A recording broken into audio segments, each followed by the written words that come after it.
I grew up at the perfect time for anime. Things like Naruto, Dragon Ball Z, One Piece, Bleach all started airing in the US right at the perfect time for someone like me. I was the target demographic. Dragon Ball was naturally the first anime I ever watched, so I got really into it. I started watching everything they had to offer. And I mean, everything. The ship's unique design suggests there were no fatalities. Huh? Oh, come on! You gotta admit this is cool! Some of my favorite Dragon Ball things ever, though, actually came from these. The Dragon Ball movies. You would think then I have the same feelings towards the Naruto movies, right? See, I would say as a whole, Naruto is my favorite anime of all time. Sure, Dragon Ball Z is my first, but everything about Naruto, from the story to the powers to the animation, it's what I personally prefer. But I've never seen any of the movies, so I've decided to watch all of the Naruto movies from the beginning for my channel. I can find out if there was ever anything good like the Dragon Ball movies I grew up loving, or were they just totally skippable. First off, we have Naruto the movie, Ninja Clash in the Land of Snow. The movie has me at the initial concept. See, I love Naruto, but my biggest issue with the show is that we never get to see too much of the world outside of the Leaf Village. 95% of the show is either in the village or in random battlefields between villages. Then like 1% is in the Sand Village. I liked the idea of seeing more of the world, and from the first look, that's what it seems like the movies are going to do. But does this movie accomplish this? Let's get into it. The movie opens up with a big cinematic fight scene with a bunch of characters we don't know. It's fairly pretty, and I feel like this fight scene is what like a Naruto fight scene looks like to someone who doesn't watch Naruto. Like, the powers don't really make sense. It's just like, yeah, we need our chakra rainbow. The rainbow chakra is ablaze. My brothers, we must light the flames of our chakra too. Right. Turns out it's a movie within a movie. Naruto, Sasuke, and Sakura are all standing on the ceiling watching it. Okay, I haven't watched much of Boruto, so I'm by no means the expert on Naruto world building. But, what is the technology of this world? Naruto is so weird as a series about this, man. I've heard stories from Boruto as well, but I haven't watched much of the show, so I can't really pass judgments on it yet. I've just heard there's, like, computers and stuff in it. Is that true? I'll get to that later, eventually. This movie, though, just confuses me. See, like, in the original Naruto, I do remember them using, like, video recording devices in the tuning exams, I think. And we see, like, radio headsets and stuff like that. But seeing a modern movie theater in a Naruto movie, it just feels wrong. Am I wrong? Anyways, turns out Naruto and the gang were sent to the movie by Kakashi to prepare for their upcoming mission. The mission is to protect Yukie Fujikaze, the lead actress from the movie that they just watched. And you quickly find out why they need the ninja as she comes riding through the village on a horse trying to get away from everybody. They all misunderstand the whole scene as protecting her from bad guys. Understandably so, she is a woman running away from a bunch of armed men. Actually, what's going on is this guy Sandayu hired the ninja to keep her there because she keeps trying to run away, which is just, okay, questionable nature about what's going on here, but we'll move on from that. So yeah, Yukie. She kind of sucks. It's really unfortunate because I do think this movie's plot is fine, but really Yukie drags the whole thing down. The best comparison I can make with this movie is it all has a very similar vibe to the Land of Waves arc from the show. Go to a new land, learn the backstory with one character being your main emotional focal point. In the Land of Waves, it was Inari. In this movie, it's Yukie. And she doesn't work. I feel like I like the general concept with her character, but she's just so mean. Like, for no reason. I guess I just don't really understand why she's jaded through the whole movie. Like, she has a right to be kind of mean, but they go really overboard with it through a lot of these scenes. We'll get to them. Kakashi, Sakura, and Sasuke meet up with the film crew to talk about the upcoming mission. And hold up. Hold up. Stop. No. Just stop. This dude right here wearing a backwards baseball cap is not in the Naruto world. What is happening? Is he wearing jeans? Blue fucking jeans? Are you serious right now? Howdy do, fellow kids. What? Anyway, the film crew is going to film in the Land of Snow. It's a small, poor nation that can be dangerous to travel through, so yeah, sure, they need ninja to protect them. According to the lead actor, the history of the Land of Snow is that the former leader was obsessed with technology and ran the country into the ground, wasting money on it. Okay, interesting idea to set up that this place will have, like, different access to machinery than the rest of the world. They talk a little bit more about Yukie, saying she's never had dreams or aspirations. Problem with that is they heavily undermine this at the end of the movie. We'll talk about about that later, though. Naruto runs down Yuki and tries to get an autograph, to which she responds by pepper spraying him in the face and having a bunch of stuff collapse on top of him. Okay, lady, I get Naruto running you down is a lot, but I just feel the need to point this out in case people are not aware. Naruto is 12 years old. She just pepper sprayed a 12-year-old child? Like I said, I understand he's running you down, but just imagine the press behind this. Imagine if Scarlett Johansson pepper sprayed a 12-year-old. That's essentially what happened in the Naruto universe right now. She goes to a bar and then gets wasted, which is really funny. Spends the rest of the scene drunk. I love this. She says she wants to drop out of the movie, and Sandayu makes a very big point that only she can play Princess Gale and nobody else. Oh, don't worry. It happens all the time, okay? I mean, lead actresses change from sequel to sequel. Come on, directors change every 5 minutes. That's enough! You listen to me. There is nobody on this whole planet who can play Princess Gale other than you. Nobody! I also want to point out that earlier in the movie, when they were all talking to the film crew, they made a point to say that it was Sandayu's idea for them to go film in the Land of Snow. Yukie Fujikaze's manager, Sandayu, over here recommended it. Apparently, he tells us this rainbow glacier turns 7 different colors during the springtime. No, that's just an old legend. The truth is, there isn't any spring in the Land of Snow. So obviously this guy's got some ulterior motives. Kakashi Sharingans are to come along and we learn more about the Land of Snow and Yukie. Turns out her real name is Koyuki Kazahana, and she is the princess and rightful heir to the throne of the Land of Snow. When she was a child, her uncle murdered her father in a coup and took over the land. They take off and film some scenes on a boat. There's this fun little moment where she stops everyone because she needs eye drops to cry. But oh god, why did they animate the eye drops going in like that? I'm so uncomfortable. They land in the Land of Snow and immediately get attacked. Something I really like though is they had mentioned earlier in the movie that Kakashi has dealt with the Land of Snow before, and the guys who attack him seem to recognize him. Welcome, friends, to the Land of Snow. You.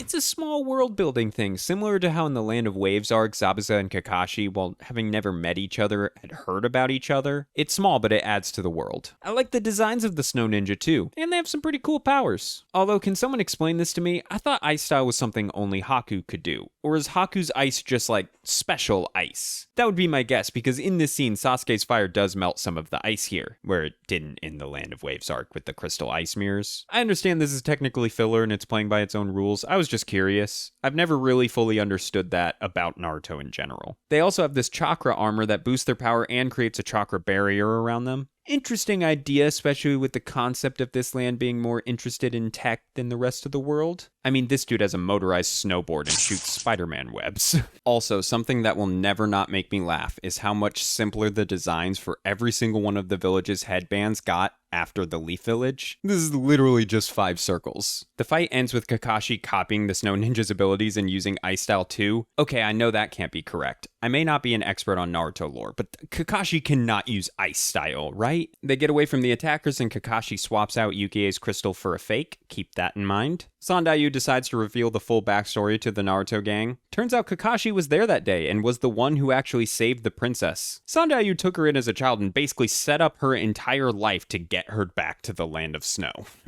She refuses and just shits on Sandayu right to his face, which is very cold. Sandayu is not totally innocent here. I mean, this is a very weird thing to do. Take her in as a child and like basically raise her just to get her back. But Naruto's response to this is just such a childlike, idyllic view of the world. Like, I get it, Naruto is a child, but it's just like, oh, why are you mad this guy wants his dreams to come true? Will you give it up already? Don't be dumb. It doesn't matter what you do, you will never get rid of Doto, okay? So what? He should just give up? Quit being so heartless! Can't you see this poor man has given his entire life to the realization of this dream? You keep insulting him like that, and you'll be dealing with me, lady! It's like, bro, yeah, that's kind of why she's mad, but she's also mad because she was set up. Whatever, they set out to take back the Land of Snow, and Yukie runs away. Again. Y'all really just need to watch this girl.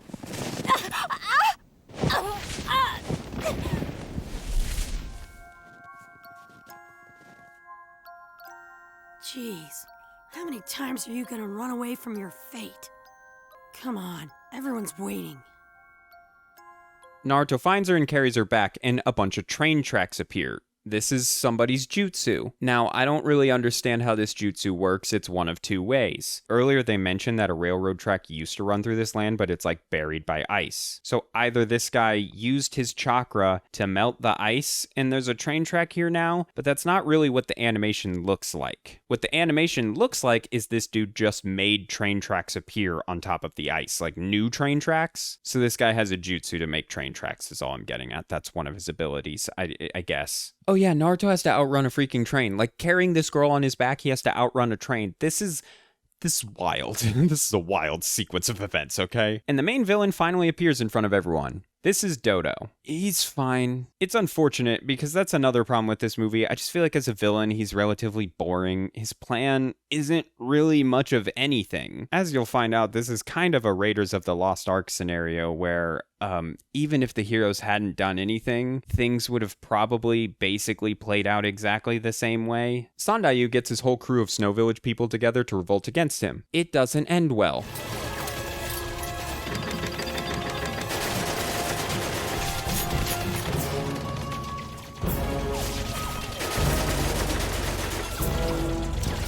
Naruto, bro, do something. You're just standing there. The rest of the Naruto gang show up and run off the bad guys, and good God, Yukie sucks. This is a cold line, though. I'm not even gonna lie. This line right here, oof.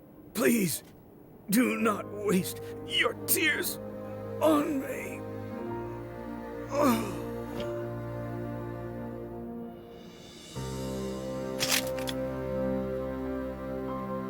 You're such a fool, Sandayu. I can't cry. You have my eye drops. Got him! Yukie gets kidnapped by the snow ninja and Naruto hitches along for the ride. Dodo explains that the hex crystal Yukie carries is some sort of key to something her father left behind. Naruto bursts in and immediately gets captured, along with all of his shadow clones, just like instantly. They put a device on his chest that's supposed to repress his chakra, and Dodo realizes the crystal Yukie has is fake. Remember earlier, Kakashi swapped him out? Naruto and Yukie are thrown into prison and talk more about her history with the Snow Village. Yukie's father used to promise her before he died that he would make spring come to the land of snow. What is spring? Oh, that's right. You've never felt spring, have you, Koyuki? Close your eyes. Try to imagine yourself surrounded with flowers. Now run through it as fast as you can. It makes you feel all warm and happy, doesn't it? That is spring. And if you never give up, if you believe in the future, then spring is sure to come. So, like, that's why she's so sad, because her dad used to promise her things and then he died. So, therefore, all of life is pointless and has no meaning and blah, blah, blah. Naruto tries to break free from the chains using, I think, a razor blade that he just had hidden in his shoe. Then he talk no jutsus Yukie. No one ever cared about me before. I used to think there was no place in this world for me. But I still found friends. I kept at it and didn't give up. And good things happened. Yes, that even works in the movies. He then, I guess, just breaks free from the chains because he's strong. I don't know, maybe it was the Nine Tails. Then he grabs the bars thinking he's out and gets electrocuted, and passes out. Or I guess he was faking it because guards show up and he beats him up and gets Yukie out. They run into Kakashi as they're escaping, and pause right here. He put on this, costume so they wouldn't be recognized. Why didn't you just use a transformation jutsu? I feel like that was so unnecessary. As they're escaping, though, they're confronted by Dodo. And this sequence of events is so dumb. They do a fake reveal of Yukie being evil. It's stupid and lasts for literally 10 seconds. Yukie pretends to be working for Dodo and turns over the hex crystal, then turns around and stabs him. Literally in 10 seconds. She goes up, pretends to be evil, and then haha, JK stab. Also, by this point in the movie, they've been calling her Koyuki, just so you know, that's her actual name. I like the name Yukie better, and I've already committed.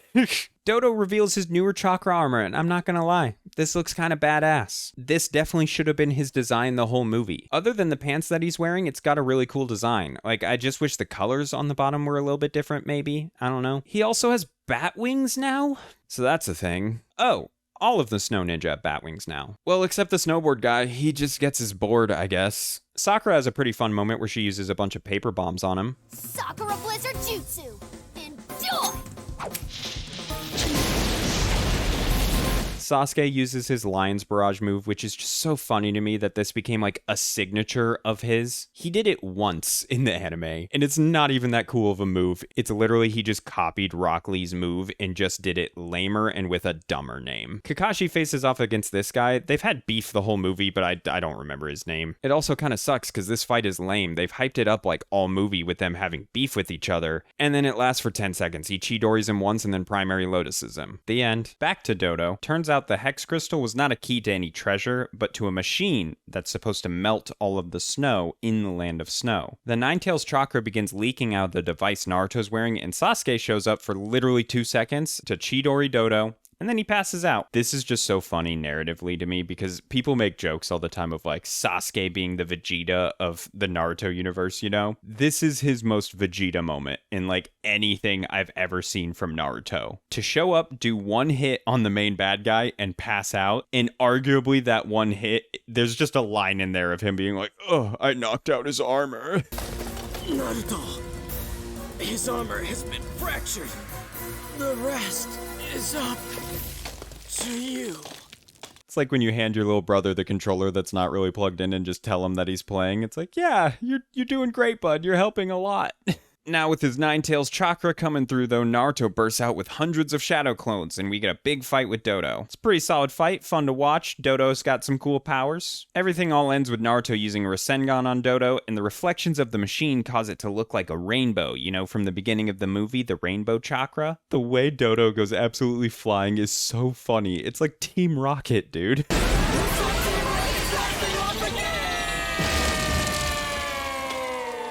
Then immediately all the snow melts and then there's a ton of grass everywhere and everything is happy, yay! In the sky there's a projection of Yukie and her father, just some of the conversations they had. This is where I said earlier in the movie they kind of undermine Yukie's entire character. Yeah, it's right here. Yukie says in this moment as a child, she's like, "I want to be a princess, and I also want to be an actress."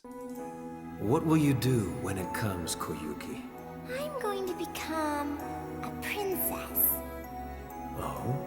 What's... But I have sort of a problem. There's something else I want to be. Really? What's that? An actress. What?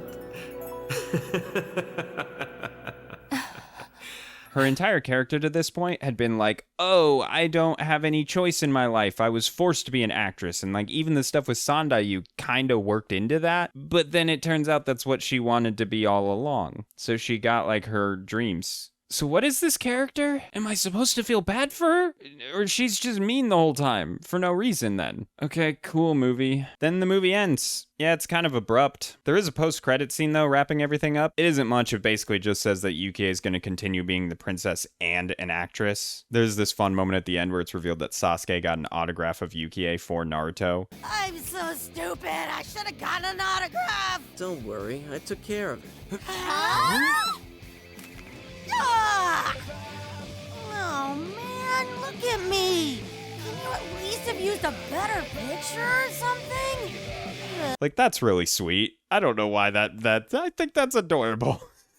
My final thoughts on this movie. This was a very pretty animated filler arc. It is actually kind of funny because at the time of this movie, I'm sure this animation was like really, really, really good. But now this is more or less like standard animation quality for shows. So I can't even really say like, oh, you need to watch this because the animation is so beautiful. It's solid. It's good animation. But the story is filler and it really does feel like it, unfortunately. I don't say that as a terrible thing. There are a few filler arcs in Naruto that I like. And I would say as a whole, I liked this movie. I made a few comparisons earlier on to the Land of Waves arc, and in a similar way, I do think this movie works as a first movie. The Land of Waves arc was a good first arc, this was a good first movie. I would definitely make some changes to Yukie, I just never feel like she came together. Maybe I'd give the villain a cooler design, some cooler powers. Definitely give him some more screen time, because I don't feel like we ever learned much about him. That's honestly the biggest issue with this movie, is the entire story really hinges on Yukie. and she didn't work really for me. There's other good stuff in it, but that's the biggest problem. I made a few comparisons to the DBZ movies earlier on, and it's because I used to watch all those, and it seems like the Naruto movies, as far as I can tell, have a totally different purpose than the Dragon Ball ones. The Dragon Ball ones were to show off interesting concepts for villains. What if Frieza had a brother? What if there were other Saiyans out there? What happened to the other androids? Like, stuff like that. Just, hey, what's a cool idea for a villain? This Naruto movie was to show off more of the Naruto world, and I think as a whole,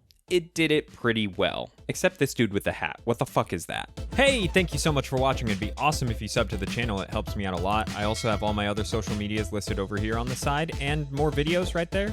If you watched a few more, that'd be great. Please. All right, peace out.